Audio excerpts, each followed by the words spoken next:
Welcome to Channel's Business Global with me, Juliana Olayinka from our studios here in London. Coming up on today's show, Europe's biggest economy has pledged billions of euros for the Africa-EU Green Energy Initiative during the G20 Investment Summit, which took place in Berlin on Monday.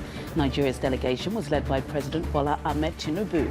I was there and I'll be sharing all of the backstage insights with you shortly. And a Pan-African university developing the frontier of Africa's next generation of policymakers has officially announced its expansion to Zanzibar.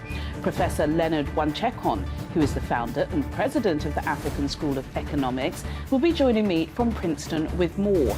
Then later, COP28 kicks off next week, and Dr. Gopi Katragada, the president of the Institution of Engineering and Technology, will be joining me from Dubai to talk more about the role engineering can play in the world's fight against climate change. But first, England's chief medical officer during the pandemic has admitted that with the benefit of hindsight, the country acted too late to head into lockdown.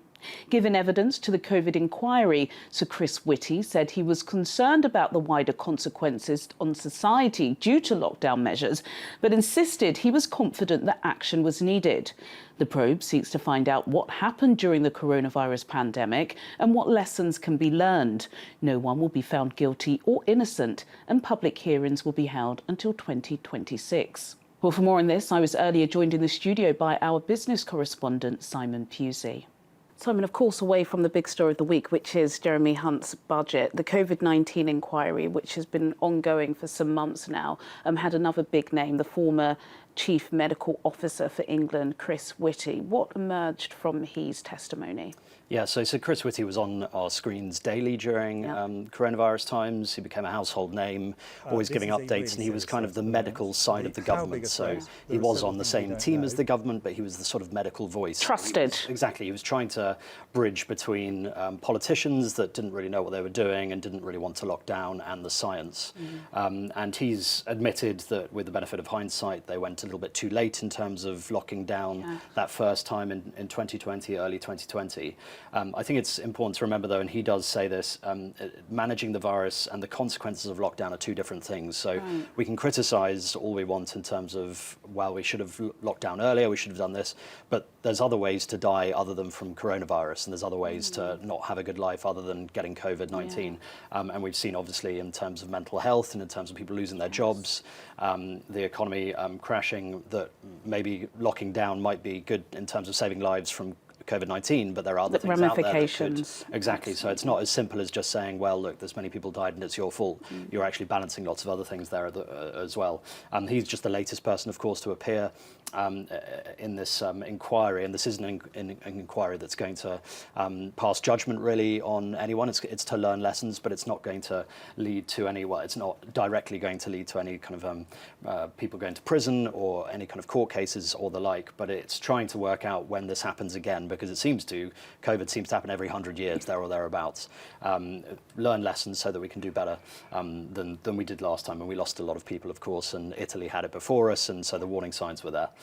So he concedes, as he has done before, that the country went too late for the first lockdown, but it's important to note that there are, lockdown and the consequences of locking down are two different things. Absolutely. Thank you very much, Simon. Thank you. On Monday, the German Chancellor Olaf Scholz hosted more than 800 delegates for the G20 Investment Summit, which took place in Berlin. During the event, Scholz urged African leaders to speed up efforts to forge an African continental free trade area, which he said would create one of the world's largest free trade zones.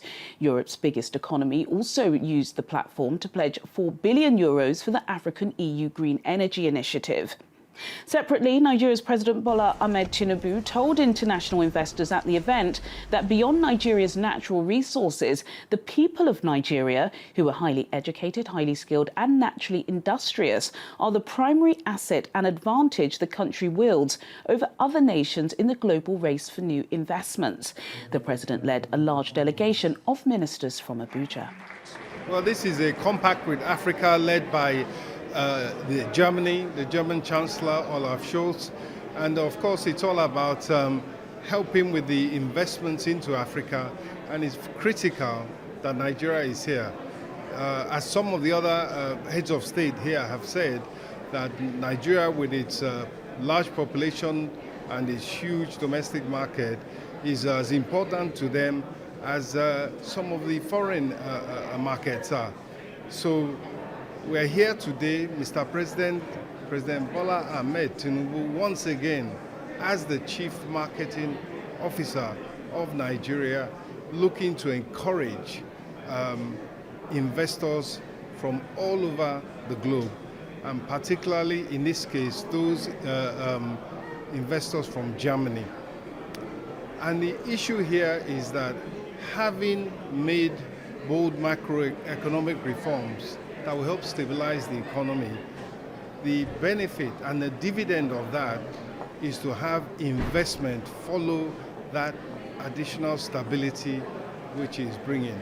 And as I always emphasize, what is good for foreigners is also good for us domestically. So it is domestic investors that are the prime target, followed, of course, by foreign investors who wish to take advantage of the huge opportunities that are unfolding in virtually all sectors of the Nigerian economy.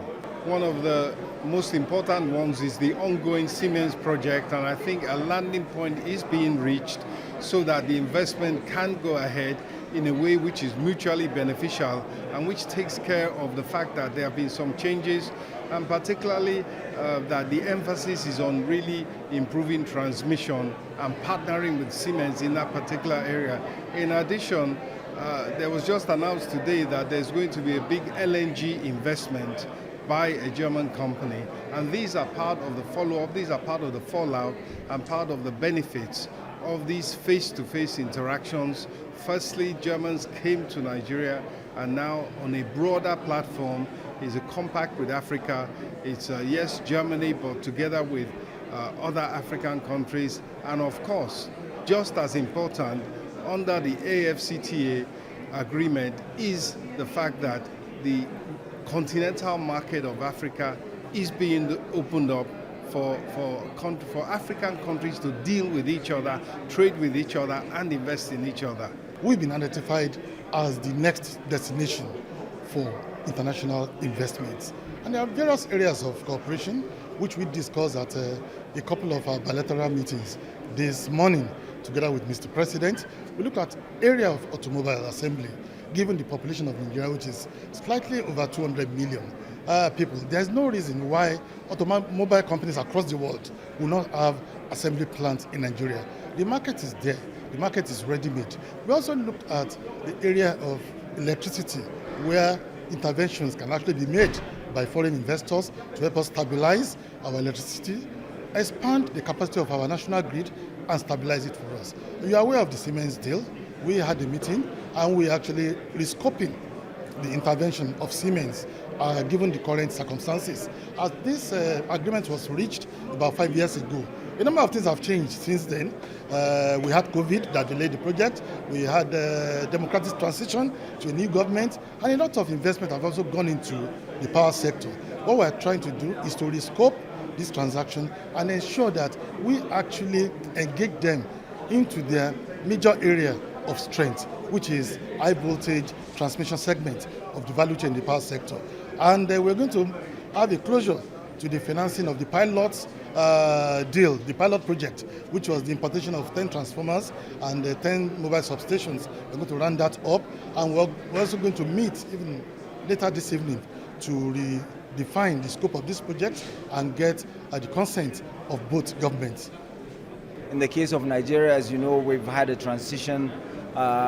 We've transited from military rule in 1999 to democratic rule. We've had our system tested.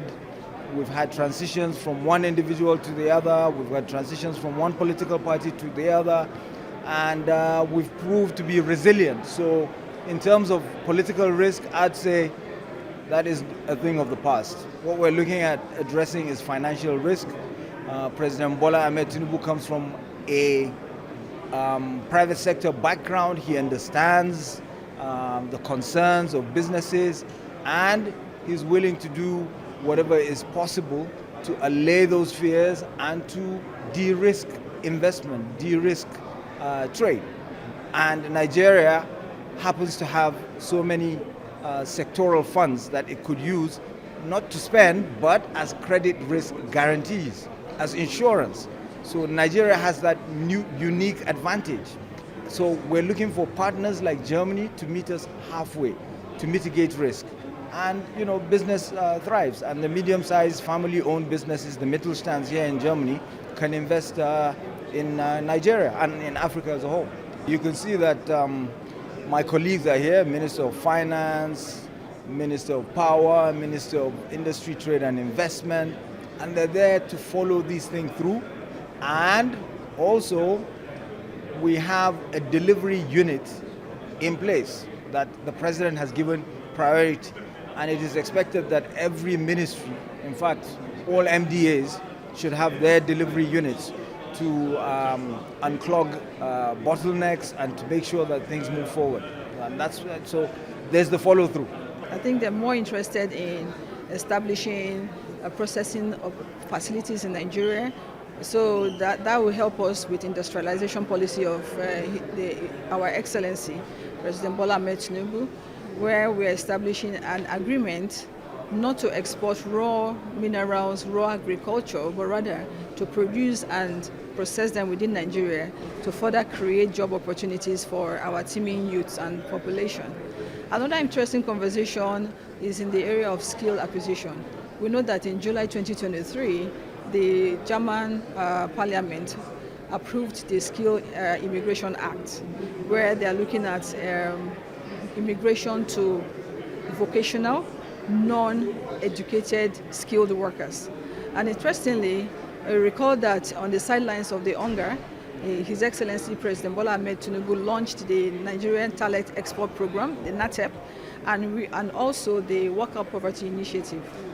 And these two initiatives are developed and championed by my ministry to further develop and certify and license skilled workers.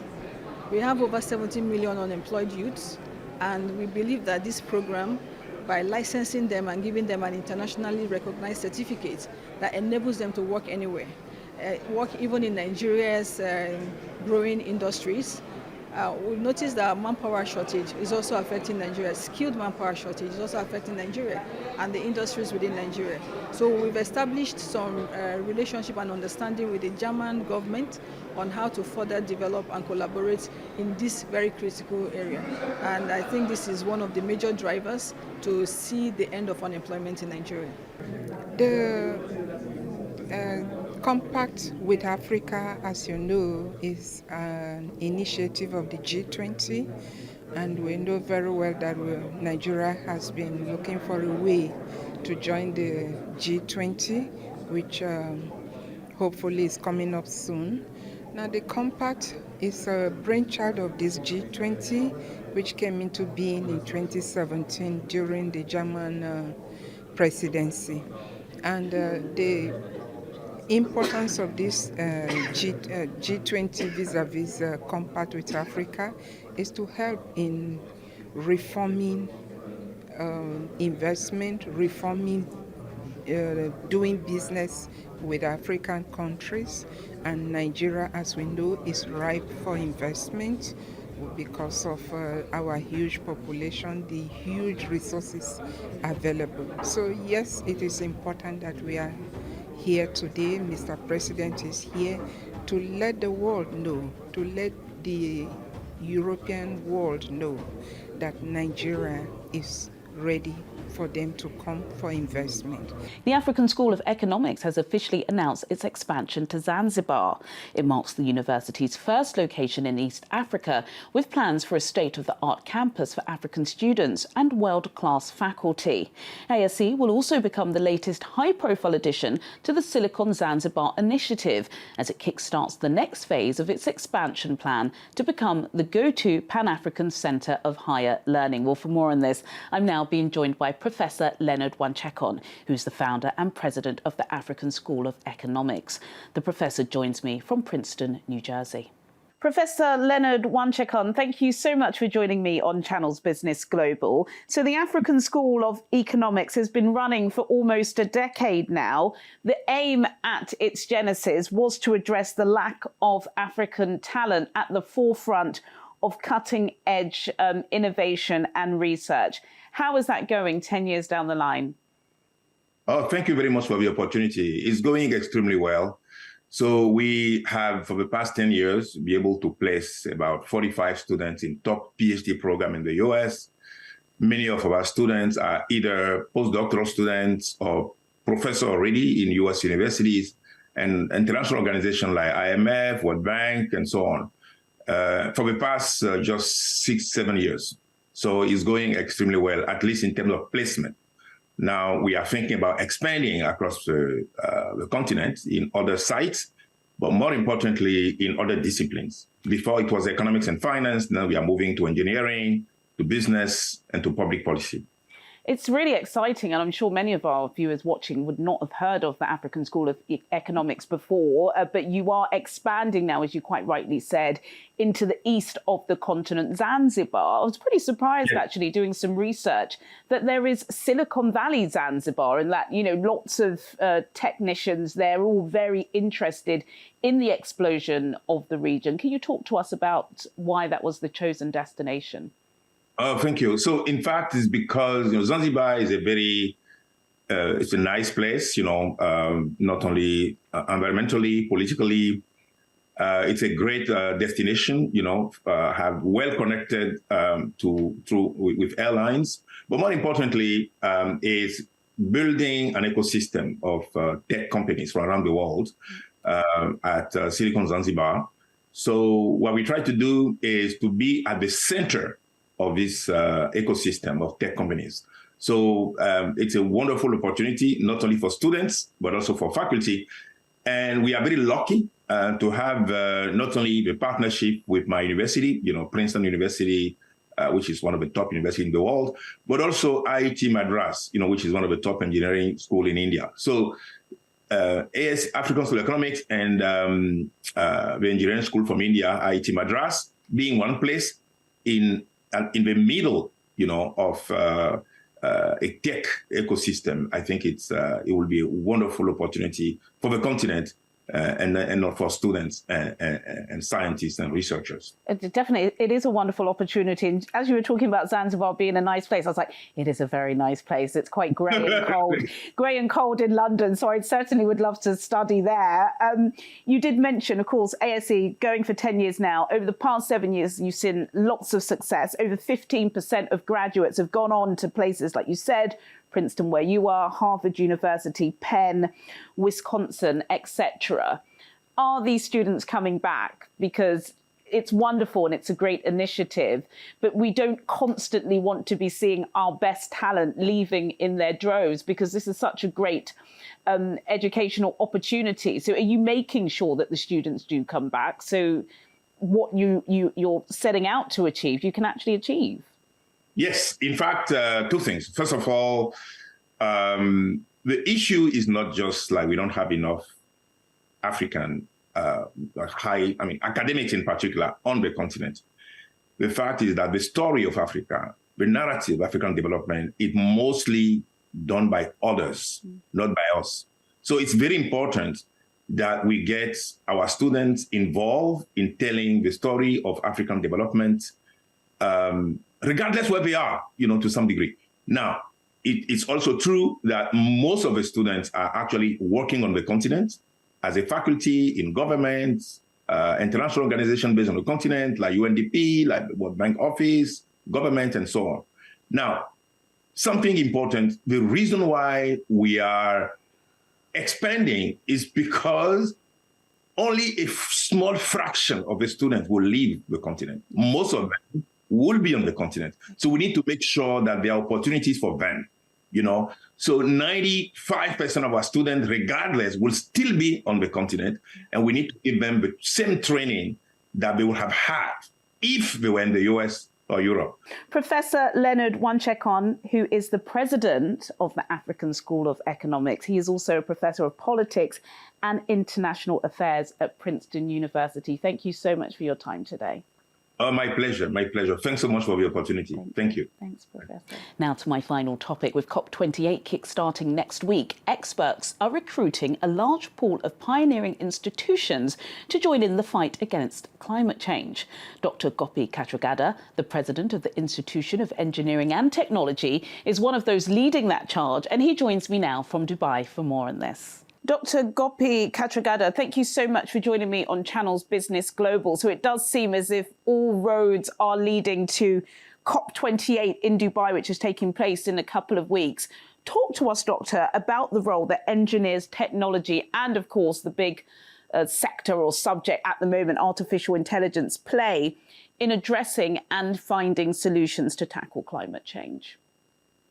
Yeah, Juliana, part of the reason why we're talking about climate change is the Industrial Revolution.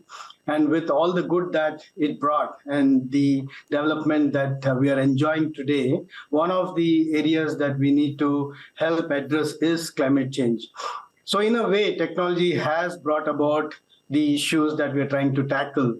The emissions that we are trying to reduce are from machines which engineers have built. So from that standpoint, there is a responsibility and a role that engineers play in multiple ways.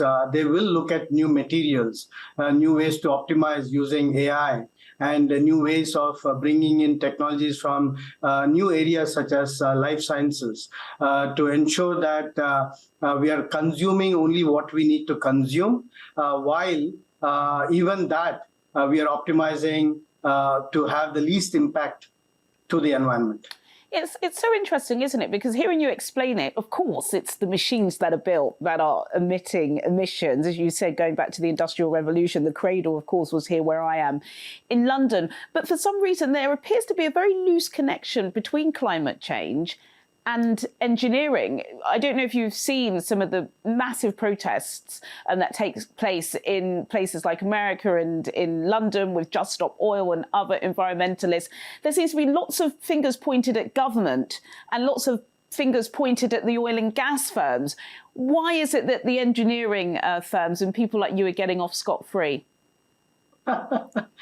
So the issue is a systematic issue across multiple areas. And so we need to look at it as a systems approach. So it's not just engineering. While I said the equipment which we are talking about was initially developed, goes back all the way to James Watt and his steam engine from Glasgow, and like you said, later expanded in the UK and created the industrial age that we are talking today. Even then and even now, policies matter, and the ability to ensure that we are thinking about oil and gas, for example, as a resource which is not meant for one generation, but a resource which is meant for multiple generations, and being able to look at other forms of resources to be able to leverage.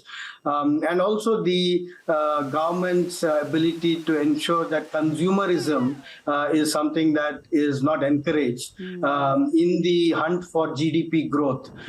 So these are things which have multiple stakeholders who need to contribute. Absolutely, very complex. Thank you for providing some context to that. It's a collective drive, but also we all have to take personal accountability. I suppose the good thing is at least, you know, there are institutions that are leading the charge. Solutions appear to be there. Let's just hope that we can get further forward from pledges and more to action. Dr. Gopi Katragada, who is the president of the Institution of Engineering and Technology. Really fascinating talking with you today. Thank you so much. Same here, Juliana. Good luck. Well, sadly, that's all we have time for today. But as always, do get in touch with your comments and suggestions. I'll see you at the same time next week for more in-depth business analysis on Channel's Business Global. Goodbye.